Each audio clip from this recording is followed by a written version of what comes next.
আমরা আজকে বন্ধ করার কারণ হচ্ছে যে আমরা মোটর ভ্যান দীর্ঘদিন চালিয়েছিলাম।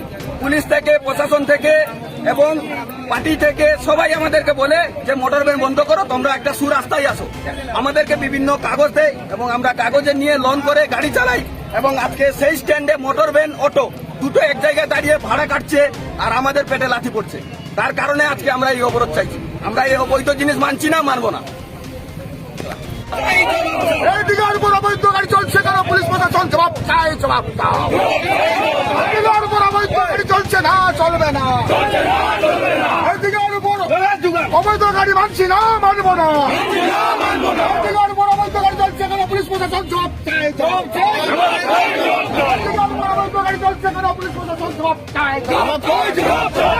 এইদিকে উপর অবৈধ গাড়ি মানছি না, মানবো না। এদিকে অবৈধ গাড়ি চলছে না, দেবো না।